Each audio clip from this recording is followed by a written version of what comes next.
I see everyone but Tux this morning. I'll go look for him in the garage in a minute.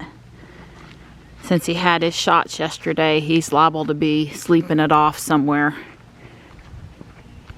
We got down to 28 here at the house. At least it's not horribly windy this morning. Aww, good morning, boys. Good morning. He touched his nose to my finger and he got sparked. It's not fair. There you are. Good morning. Good morning. Did you come out of the garage? Were you sleeping where it was warm? He goes, Mom, I am not awake yet. Hi. We're headed out for a drive today, but I thought I'd treat Don to some breakfast first, and then maybe if I'm lucky, I'll get treated to something else, ice cream or something later. We'll see. So I was a little bit disappointed, miffed, that all I really had left to do was to put a little bracket and these panels and the studs up here, and I was done with everything I had the parts to do. And I stopped there last night. It was just, dinner was done, the meat, the thermometer went off, I got up, blah, blah. Anyway, it's on this morning, and, yep, I'm happy with it. I'm still waiting for parts. I've got everything ordered. I need to fix it, but let's just be real, and I'm probably not going to have the parts before next weekend. So this is going to be, I'll work on the inside a little bit more. If the magenta floor shows up, furniture, people, dogs, cats, whatever I want to do, the rest of the flowers, little stuff, but the actual like main building construction, done. Don did that trick where he started Jules charging when he got up this morning to gain a little bit more, but not leave her sitting overnight too charged up. Where we're going today, though, there are superchargers in the vicinity.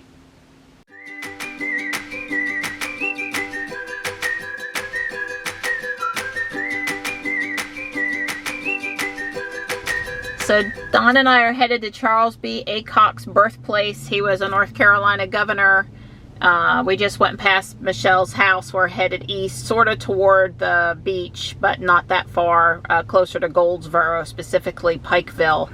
I was noticing that Smithfield has 8 stalls and all 8 are in use right now. I didn't immediately recognize this clock symbol. You know, they used to just show the superchargers with the red GPS blip, but now they actually show you how many stalls are available, and then when there aren't any stalls available, it shows you the clock, just meaning that you have to wait. So I had not seen that before, and I learned something new today. We are going to make several stops. Don has a couple places out here, and we might need to supercharge, we might not. We got 25% back to the house if this was our only stop, but like I said, we were going to drive around out here a little bit, so we can either pick up Goldsboro or Smithfield if we want a little juice before we head back to the house.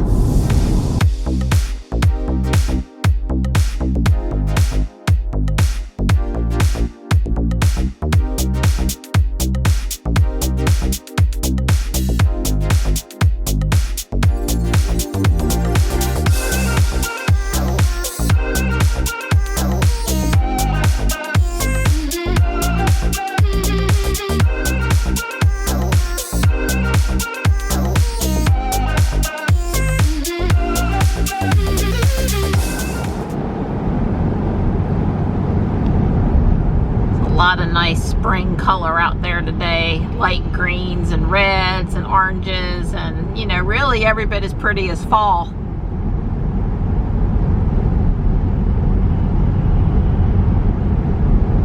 When the leaves first come out, they're not all just that dark same green. They're very, very different, bright, pretty.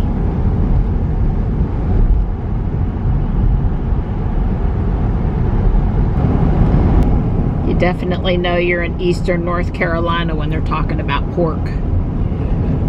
We've turned off a 70 onto Rains Mill Road, and Don and I are also sure we've never been on this road before. I did note that we've actually turned in the direction of the Nahunta Pork Center, though, that it's down this way too. So we're crossing 795. That heads on down to Goldsboro. Yep, that's where the supercharger is right. Charles B. Adcock High School. We're close. Well, Don and I are impressed. If you come here with someone that needs wheelchair access, they have like an off-road wheelchair version. I'm very impressed. So we're here, and we're going to use the facilities and check out the inside. And okay, she said Charles is known to be the educational governor, and this is an old schoolhouse. I presume that was moved to this site. In the schoolhouse, Yeah. they had about 49 students on roll, but they didn't all come at one time. Okay. So she probably might have 20, 25 maybe. And by she, Or he. okay. The school teacher. So he wasn't actually taught school, him or his wife. No, well he did. Oh, he did. He did, when he was 16 years old, he did. Okay. But no, he did not teach in this school. And the girls would come in and sit on that side. So they had to enter through different doors, huh? They were Quakers. Oh. And so they couldn't sit together. Right. She said they only had school in the winter, no school in the summer because they was out in the field. Yeah, they were out farming. They just basically learned math, English. Right, reading, writing, arithmetic. The first grade, it took them the whole So year. the family cemetery is up on the hill. We'll visit that in a bit. And here's a couple of houses, and we hear there's a cooking demonstration going on. Hopefully that means there's an eating demonstration. Samples out here in the middle of the country. Demonstration up here, but I said I'm really more interested in the eating demonstration. Unfortunately, we can't let folks do that. Well, it might be a good thing because I'm struggling with the fire today. Well, that wind, that Yeah. makes it tricky to try to cook anything. Yeah, and like I was telling these folks, I do better inside than over an outside fire, but we set it up outside, so if a lot of people came, Right. without thinking about it, it's probably Easter weekend and people might be busy doing other things. Yeah. But what I've got in the pot, well, the recipes I'm using came from cookbooks from the 1800s. And what I have in the pot is something called asparagus soup. And I can take the lid. Well, you don't have to worry. It's not going to bother me then that I'm not going to be You don't like asparagus? He was hoping for brownies or, Well, you know. I am making some, well, I was going to try to make some cookies, but we'll see. But I'll take the lid off here. And I'll step back if you guys want to step Oh, closer. it's a boiling away. Oh, wow. Yeah. So what's in it besides asparagus? It's like chicken. Yeah. Oh. Yeah. But not one of our chickens. And it's no. Not one of the girls, right? No. No. And it's supposed to be onions in there, but I didn't have an onion, so there's no onions in there. Oh. So where's the chicken coop? It's right there. Oh, Okay, behind the fence there. Gotcha. Yeah, well, next time just put the bacon in there and just leave all that asparagus stuff out. And you'll. Oh, is that it? it? And when it's done, it said you make, I guess, kind of a roux, even though that's not what they called it. Sure. It said add a little flour and a little butter and a little milk to Okay. thicken it up. Yeah. Okay. So yeah. So do So that. he died at 52 of a heart attack. He only served one term, which he said was kind of normal at the time. Sometimes they would serve a term, sit out a term, and then serve a second term. But he died. He had been a prominent lawyer. He knew farming wasn't for him. Yeah. He died the same week the Titanic sunk.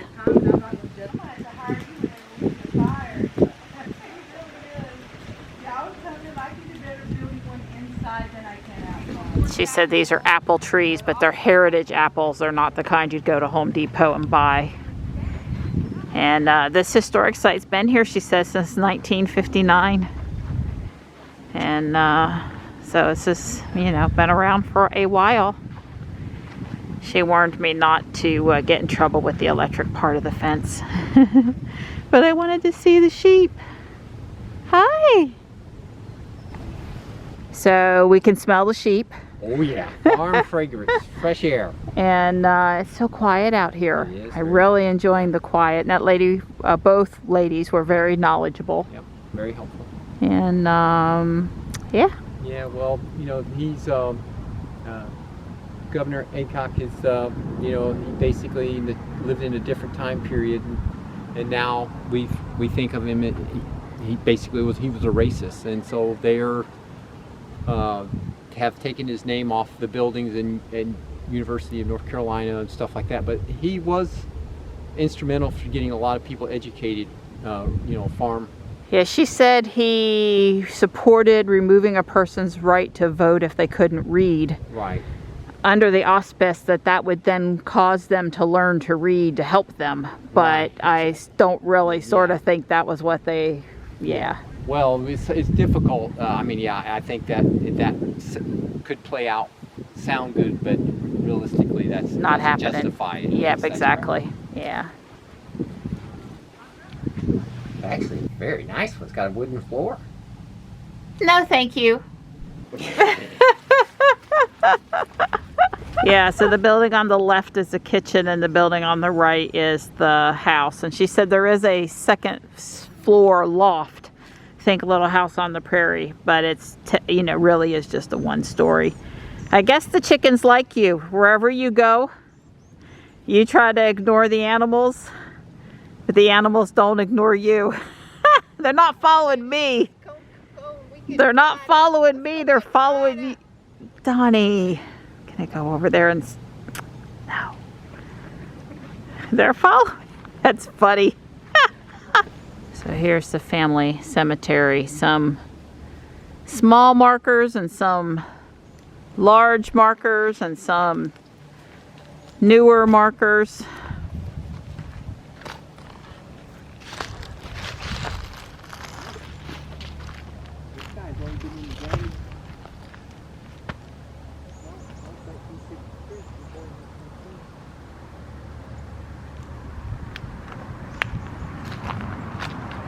Well, I imagine pre-COVID, elementary school, middle school kids come here and have their little lunch outing out in the, you know, have their little half-day field trip. Yeah, this is probably very popular during Monday through Friday. Yep. During school. Yeah, they have the little picnic pavilion there on the far end of the parking lot. So this is an example of privet gone wild. All of that light green, lime green growth there, that is all privet, and it's invasive here in North Carolina. And yeah, so many parks, you know, they have folks come in and pull it a couple times a year, like Don does in our yard, to try to keep it from taking over everything, but it pretty much takes over everything anyway. Well, here's the police department, and here's the Cotton Museum. The nice lady at the historic site we just left, she said the gentleman that was passionate about the Cotton Museum has passed away, and I don't think you can tour it anymore. It says, some people go through life and wonder if they made a difference. Those who served in defense of America will never have that problem. President Ronald W. Reagan. So I guess this is the Wayne County, we'll call it Fallen Soldiers Memorial. It doesn't exactly say. Don kind of knew the Cotton Museum was closed, but he was hoping just maybe it would be open. That's that little brick building behind him. It's right here at the Pikeville Town Hall and Police Department. Also happens to be a Pokemon Go gym. So I'm doing my Pokemon, getting my credit for visiting a new place with my buddy. Right. Yeah, so I guess the only Cotton Museum anywhere in the general neck of the woods is actually in South Carolina. It's like 120 miles. For another day? Yeah, for another day, that's right. Okay, I'm game. Yeah, I know that. Well, there's a mural after your own heart. George Street Grill. Burger, hot dog, chicken, steak, fries. So we're in downtown Goldsboro now, and just driving around looking at some of the historic houses. Reminds me a little bit of historic Oakwood in Raleigh. Some of them have been restored, some of them have been kept up but not restored, and some of them definitely need to be restored. I see so much potential. I like this house right here. I want this house. I don't care if it has drafts. I don't care if the floors squeak. I don't care. I love that house. I just love it. Looks like they're doing something to fix it up, or at least not letting it get any worse. So, and then look at this house on the corner. Wow.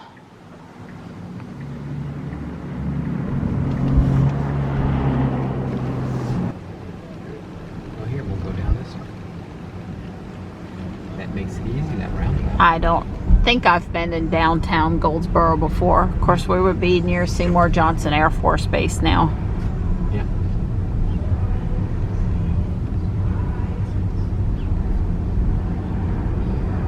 Huh. It's really bad. And it's out of nowhere, too. You don't know.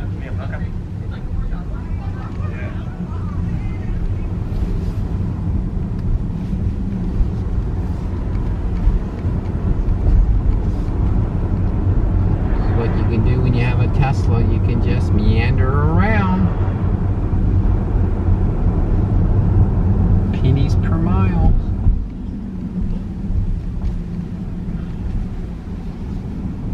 Yep.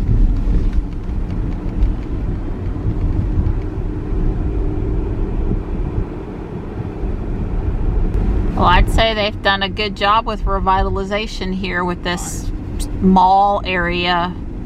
It's got real solid groundwork has been laid. Yep. Art, parking, open spaces could easily be closed off for events.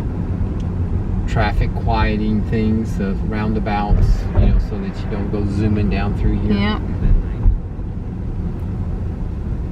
Pretty impressive.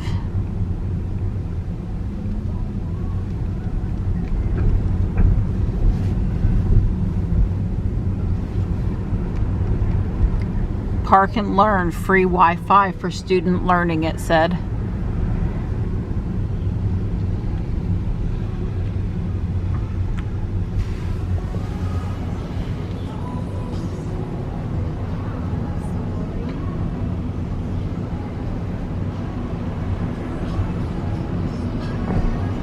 And this is Kat's thrift store, Jerry's shop.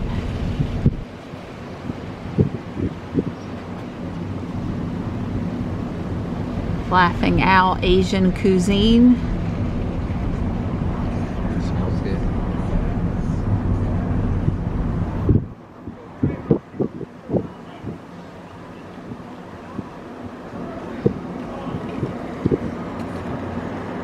Yeah, so there's the airplane I saw. That's one of the base entrances, I guess. Why just possible? Well, that's what the brick thing implies.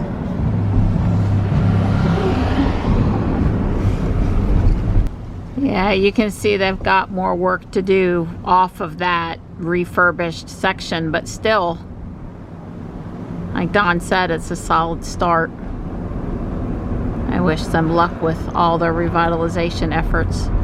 Don says he thinks that's the old train depot, and I did see a sign that said transportation something, and it pointed in this direction, so I guess that would be the new depot versus the old depot. Well, what they've restored, that's right. Or what they've restored or done to look like the original, or... Yeah, I'm going to turn here. Yeah, well, there's the railroad track, so that's a good sign. Do not enter, so we won't be entering there.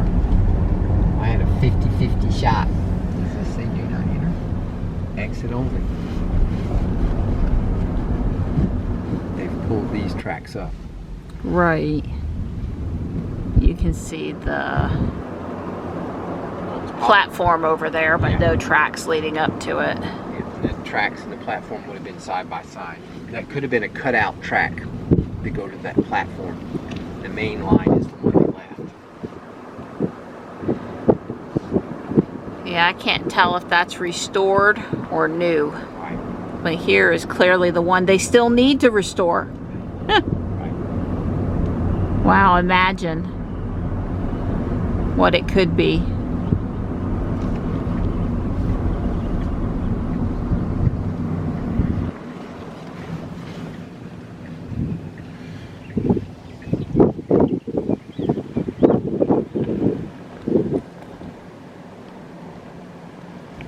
Look at all of the extra brickwork around the windows. You know, when they just used to do things with a little more finesse than a straight line. Well, I hope sometime Donnie will be taking another trip over here in the Tesla for the grand reopening of the Goldsboro Depot. That would be nice. You know, something along the lines of Hamlet. Yeah, absolutely. Where we visited, where they've restored the depot, and it's a joy to view. Like Don said, the tracks probably used to come over here by this platform, but they've pulled those tracks up. Well, you can see this canopy. You can see the work on the braces. Raleigh had similar, and they didn't discard it. They saved those braces and gave them to other depots who were going to restore their original canopies. So who knows? You know, I'm sure they intend to keep all that in. Yeah, while the roof itself is gone, the braces are not. Right. So. Yep. That sign on the end of the building there says Terminal Hotel Cafe. This building is obviously not currently in use either. So without stopping, we can get home with 24%. So at this time, we're not planning to stop. Well, it's got up to 60 out there. It's 4:15 in the afternoon. It's really pretty. It's been a great day.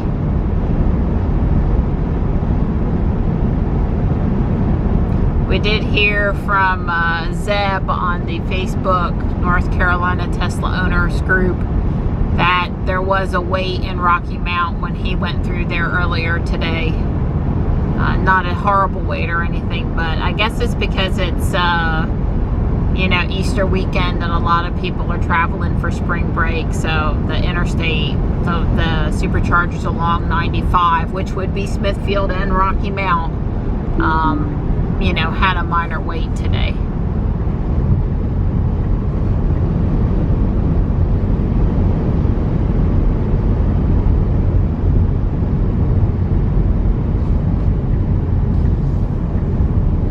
Getting on 42 here off of 70, headed back through Willis. Had really great watt hours per mile on the trip today, which you would expect at, you know, 60 degrees, not above 70 mile an hour, no real wind or rain to speak of. I mean, you know, a lot of things going for it being a good efficiency day. So this is where autopilot sort of tried to take the right turn. We were coming straight the other direction. Don had described the hill. The road is in a diagonal sort of. It's not a T. Yep. But there is a right turn lane there, and there were dotted lines, and it looks like or there was a left turn lane there, and there were dotted lines. Right. The right lane was straight through and right turn. Yeah, and she tried to take the right turn. I'm gonna run into Walmart for a few things here in Fuquay. I got what I needed. The poor hyacinths. Did you get you a little nap? Yeah, even though I drank all that tea, I still got me a little nap. Well, that's good. I haven't laid my eyes on Tux yet. He's liable to be up there behind the fence. But my other boys are here. I did not see the second orange kitty this morning. Doesn't mean he wasn't here. I don't guess I currently see him either. Hi guys. Hello. Hello. It's the post-drive pollen dust down. Yeah. It's time for silk tie Easter egg designs. I'm getting ready to cut up these ties. These all came from Guardian Angel. I paid $1 a piece for them. Takes me all year to get 10 or so that I think might be just right for Easter eggs. I may not use this one. That red will probably discolor some of the other designs, but red is sort of better to do by itself, but I'm really excited about some of them. I think they're going to turn out really pretty. So this only works with silk ties. It doesn't work with polyester. I cut off the narrow end because it's not enough fabric to do anything with. Each of the fat ends ought to do 2. Maybe you could squeeze out 3 eggs. I'm going to open it up and I'm going to pull out the, I don't know, what would you call this, the lining. I'm going to cut off all the lining stuff. And then we're going to wrap the pattern side up against the egg and get it as flat as we can and hold it on with some rubber bands and then boil the eggs for the, typical amount of hard boil time. So like 10 minutes.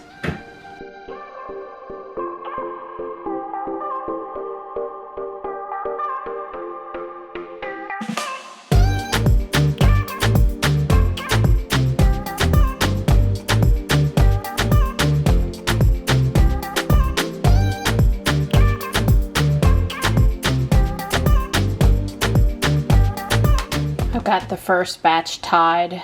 Remember, the pretty side goes up against the egg. That allows the most color transfer. The idea is to get the fabric as flat up against the egg as you can. That's pretty hard. You just hard boil them like however you would normally do it. I'll reduce the temperature and turn it off after it comes to a boil. And I'm going to put all the red or darker colored ones in a separate batch so that, that red doesn't seep through and ruin some of the pretty yellow and lighter color designs.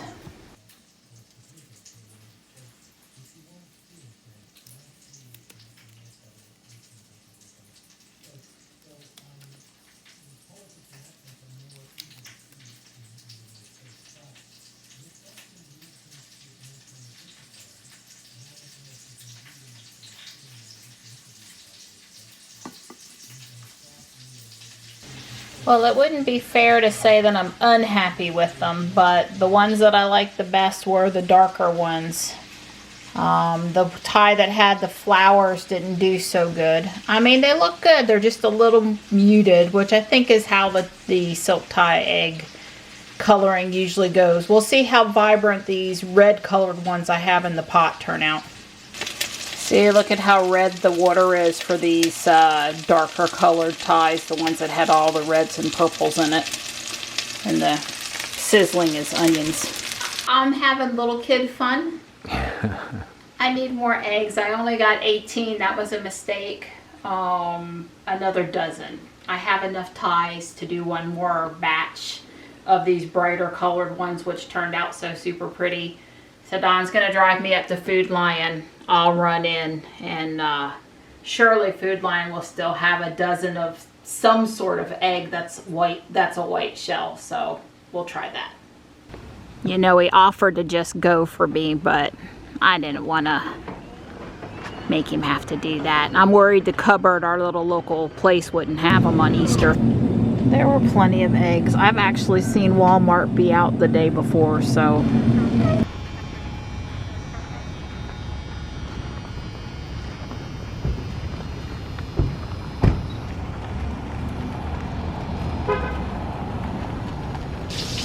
All right, here's the third and final batch.